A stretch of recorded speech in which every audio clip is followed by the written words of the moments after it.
21वीं सदी के भारत के निर्माता, उसकी नींव रखने वाले, सूचना और आईटी की रेवोल्यूशन लाने वाले भारत रत्न श्री राजीव गांधी जी का जयंती भी है और एक कृतज्ञ राष्ट्र उनको आज याद करता है। कांग्रेस पार्टी उनका नमन करती है। एक बहुत अहम मुद्दे पर आपके पास आए हैं, क्योंकि इस मुद्दे पर इतनी परतें हैं कि वो परतें खुलनी जरूरी हैं। आरबीआई की एक रिसर्च यूनिट होती है। आरबीआई का एक बुलेटिन आता है। 18 अगस्त को आरबीआई का एक बुलेटिन आया। वो रिसर्च रिपोर्ट उसमें प्रकाशित हुई और उसमें साफ तौर से कहा गया कि ये जो अंधाधुंध सरकारी बैंकों के निजीकरण का प्रयास चल रहा है, प्रकरण चल रहा है,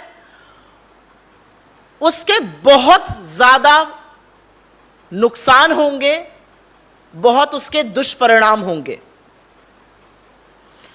कल सुबह 11:07 पर 19 अगस्त को general secretary communication Shri Jairam Ramesh ji ने इस पर एक ट्वीट भी किया और उन्होंने बताया कि कैसे 27 सरकारी बैंक अब सिर्फ 12 बन चुके हैं और ये जो बेचे जाओ पार्टी भारतीय जनता पार्टी है, ये औरों को बेचना चाहती है, किसी की नहीं तो आरबीआई की तो सुन लीजिए, जो कि बैंकिंग रेगुलेटर है, एक स्वतंत्र बहुत रिस्पेक्टेबल संस्था है। लेकिन जबरदस्त दुख और खेद के साथ पहले तो यह बताना पड़ता है कि उनकी इस ट्वीट पर भाजपा के गुर्गों ने जरूर आक्रमण किया, फेक न्यूज के सरगनाओं ने उस पर बोला, लेकिन कल रात होते होते आरबीआई जैसी संस्था को यू टर्न करना पड़ा। The reserve bank of India had to be a reverse Bank of India to disown a report put out by its own research department. उन्होंने इससे किनारा काटते हुए, कन्नी काटते हुए कहा हमारा इससे कोई लेना देना नहीं है, और फिर उन्होंने एक अपॉलोजेटिक सी प्रेस रिलीज कल रात को निकाली। यह सरकार के दबाव के कारण हो रहा है और यह पहली बार नहीं है कि आरबीआई को सरकार के दबाव को झेलना पड़ रहा है, और उस दबाव के दुष्परिणाम नोटबंदी, याद रखिएगा, सबसे बड़ा है। आरबीआई कभी नहीं चाहता था नोटबंदी हो, सरकार ने नोटबंदी इस देश पर थोपी, आरबीआई के लाख रेजिस्टेंस के बावजूद, और परिणाम सबके सामने है। आज भी हम नोटबंदी के कुप्रभाव से उभर नहीं पाए हैं और फिर से एक बार दबाव डाला गया आरबीआई जैसी संस्था पर, जिसको यू टर्न लेना पड़ा अपनी ही रिसर्च रिपोर्ट पर। यह रिसर्च रिपोर्ट आपकी जानकारी के लिए बता दूं, उनका कहना है a big bank approach of privatisation of public sector banks may do more harm then good. यह सरकार को तो चेतावनी थी ही। एक एनसीएआर की एक रिपोर्ट आई थी जिसको सरकार बहुत मानती है, सरकार के चुने हुए इकोनॉमिस्ट उसमें, जिन्होंने कहा था एसबीआई को छोड़ के, भारतीय स्टेट बैंक को छोड़ के सब बेच डालिए, इस बेचे जाओ पार्टी को और बता रहे हैं क्या क्या बेच दीजिए। अब दिक्कत की बात क्या है? दिक्कत की बात यह है कि ये जो पूरी प्रेस वार्ता थी हम करना चाहते थे रिसर्च रिपोर्ट पर, लेकिन अब खेद प्रकट करते हुए हमें यह पूछना पड़ेगा कि आरबीआई पर दबाव क्यों बनाना पड़ा, रिजर्व बैंक ऑफ इंडिया को रिवर्स बैंक ऑफ इंडिया क्यों बनना पड़ा, यह पूछना पड़ेगा। यह विडंबना कहूं, दुख कहूं, दुर्भाग्य कहूं कि जो आरबीआई कहता था कि बैंक नेशनलाइजेशन 1947 के बाद आजाद भारत में एक सबसे अहम डिसीजन है, आज वही आरबीआई अपनी ही रिसर्च रिपोर्ट को से किनारा कर रहा है। तो रिसर्चर आरबीआई के हैं लेकिन रिपोर्ट आरबीआई की नहीं है। ये नई दिल्ली से संचालित जब चीजें होती हैं तो उसका परिणाम है। खैर, इस रिपोर्ट ने जो बातें कही हैं वो सार्वजनिक रूप से बतानी जरूरी है। जैसा कि मैंने पहले ही कहा कि 27 सरकारी बैंक घटकर 12 हो चुके हैं और उसका परिणाम देश भुगतेगा। सरकारी बैंकों का क्या काम है? यह रिपोर्ट बिल्कुल साफ तौर से कहती है कि इफेक्टिवनेस, एफिकेसी, एफिशिएंसी के तौर पर अगर आपको सरकारी बैंकों को आंकना है तो आपको यह देखना पड़ेगा कि सरकारी बैंक सिर्फ लाभ कमाने के लिए नहीं है, वो एजेंट्स ऑफ चेंज हैं, एजेंट्स ऑफ ग्रोथ हैं, एजेंट्स ऑफ डेवलपमेंट हैं। पंक्ति में खड़े अंतिम व्यक्ति तक बैंकिंग पहुंचाने का काम सरकारी बैंकों ने किया है। प्रायोरिटी सेक्टर लेंडिंग, जहां से प्राइवेट बैंक किनारा करते हैं, दूर भागते हैं, वो सरकारी बैंकों ने किया है। खेतिहर, मजदूर, किसानों सबको ऋण पहुंचाने का काम सरकारी बैंकों ने किया है। इंफ्रास्ट्रक्चर लेंडिंग का काम सरकारी बैंक करते हैं। और उसके बाद अगर सरकारी बैंकों की भूमिका पर सवाल उठाया जाता है तो यह रिसर्च रिपोर्ट ही सच बता रही है, जो हम काफी टाइम से कह रहे हैं। सरकारी बैंक ने फाइनेंशियल इंक्लूजन किया है इस रिपोर्ट के मुताबिक। इस रिपोर्ट में एक बहुत बढ़िया तथ्य, और ये हम आपके साथ साझा करेंगे, सारे ग्राफिक्स और जो इस रिपोर्ट के आकलन है।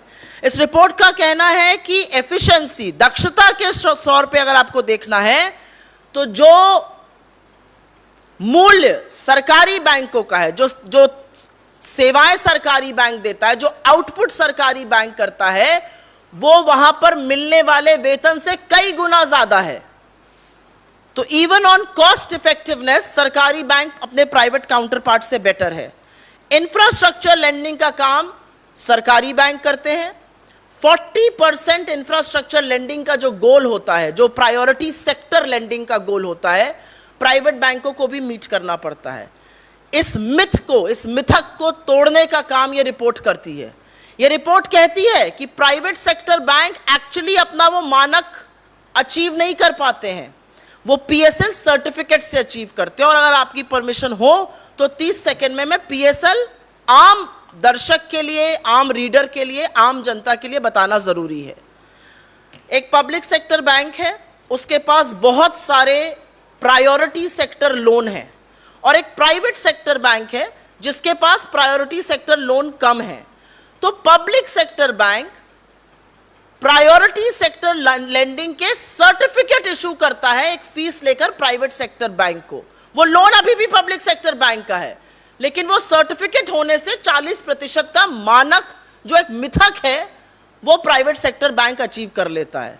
तो चाहे किसान हो, चाहे आम जनता हो, चाहे गरीब हो, लोअर मिडिल क्लास हो, इंफ्रास्ट्रक्चर हो, प्रायोरिटी सेक्टर लेंडिंग हो, सबको लेंडिंग करने का काम सरकारी बैंक कर रहे हैं, जिनको सरकार बंद कर देना चाहती है।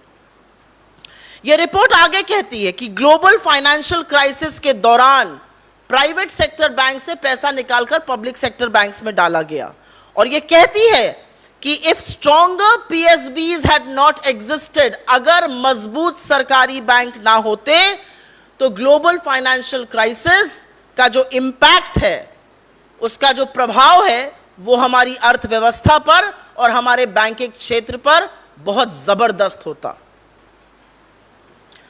यहां पर इंदिरा जी को मैं याद करूंगी, और सिर्फ इसलिए नहीं याद करूंगी क्योंकि वो एक बहुत ही दूरदर्शी नेता थी, पर इसलिए याद करूंगी क्योंकि उन्होंने बैंकिंग की मोनोपोली को तोड़ने की हिम्मत दिखाई थी।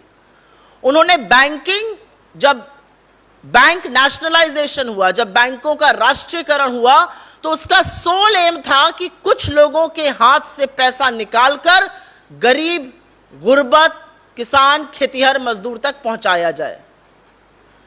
पहले लेंडिंग सिर्फ सेलेक्ट बिजनेस हाउसेस को और कुछ ही लोगों को होती थी। बैंक नेशनलाइजेशन के बाद लेंडिंग और बैंकिंग का जो काम है वो अंतिम पंक्ति के व्यक्ति तक पहुंचा, और इसीलिए एक जमाने में आरबीआई कहता था कि 1947 के बाद, आजादी के बाद, आजाद हिंदुस्तान में बैंक राष्ट्रीयकरण एक सबसे महत्वपूर्ण कदम है। आज उसी आरबीआई को सरकार के दबाव में अपने रिसर्चर की रिपोर्ट को से किनारा करना पड़ रहा है। एक और बात, और ये अंतिम बात है जो हम कहना चाहते हैं, एक ये मिथ फैलाया जाता है, सरकार के कुछ इकोनॉमिस्ट बैठ जाएंगे, अधकचरे ज्ञान वाले प्रवक्ता आ जाएंगे, मंत्रियों की तो क्या ही बात की जाए, जो कहेंगे कि भाई इतना पैसा डालना पड़ता है, टैक्स पेयर्स मनी सरकारी बैंकों में। आपकी जानकारी के लिए बताना जरूरी है, और यह रिपोर्ट कहती है कि जो पैसा सरकार सरकारी बैंकों के कैपिटल इन्फ्यूजन में डालती है, सरकारी बैंकों ने पिछले कई सालों में, पिछले 14 सालों में ऑपरेटिंग प्रॉफिट उसका 4 गुना दिया है। तो जो टैक्स पेयर्स मनी के नाम से एक बबल फैलाया जाता है, उसको बर्स्ट करने का काम भी ये रिपोर्ट कर रही है कि ऑपरेटिंग प्रॉफिट जो होता है वो 4 गुना होता है सरकार ने जो पैसा डाला है उसके, तो tax payers money is actually being put to good use. लेकिन जो एनपीए राइट ऑफ किए जा रहे हैं और उसके बारे में जो एक मिथक फैलाया जाता है, वहां पर टैक्स पेयर्स मनी जा रहा है। हमारी सरकार से 3 बड़ी डिमांड है और इस मंच से ये डिमांड करते हैं। हमारी पहली डिमांड है कि बिना विलंब किए, क्योंकि कभी सरकार कहती है 27 से 12 बैंक हो गए, फिर सरकार कहती है विंटर सेशन में एक कानून आने वाला था कि हम अपनी ओनरशिप हर बैंक में खत्म कर देंगे, फिर पता चलता है नहीं जी 2 बिकेंगे।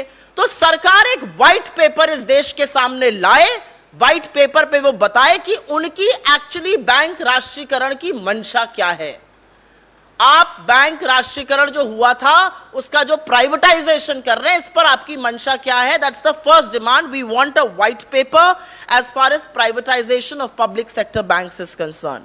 हमारी दूसरी डिमांड, और ये इस मंच से हमारे नेताओं ने अनेकों बार कहा है, ये जो संस्थाओं को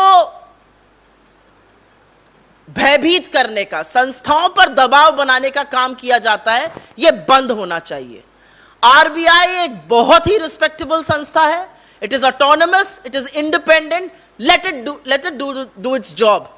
आप आरबीआई के ऊपर दबाव क्यों बना रहे हैं कि 24 घंटे के अंदर आरबीआई को उस रिपोर्ट से किनारा करना पड़ा, उस रिपोर्ट को, अपनी ही रिसर्च डिपार्टमेंट की रिपोर्ट को डिसोन करना पड़ा? तो संस्थाओं पर दबाव बनाना बंद करिए, ये हमारी दूसरी डिमांड है। और हमारी तीसरी डिमांड ये है कि ये जो रेकलेस प्राइवेटाइजेशन की बात हो रही है, ये भी बेच डालो, वो भी बेच डालो, बनाया कुछ नहीं 8 सालों में। 70 सालों का जो हिसाब मांगते थे वो बेच वो ही रहे हैं जो 70 सालों में बना था। तो ये जो बेचे जाओ पार्टी है, थोड़ा ठहरे, थमे और सोचे कि इस रेकलेस प्राइवेटाइजेशन के परिणाम क्या होने वाले हैं, लोगों की नौकरियों पर, लोगों की आय पर, सरकारी संस्थाओं पर इसके क्या परिणाम होने वाले हैं, सोचे और उसके बाद उस पर भी एक व्हाइट पेपर प्रस्तुत करें।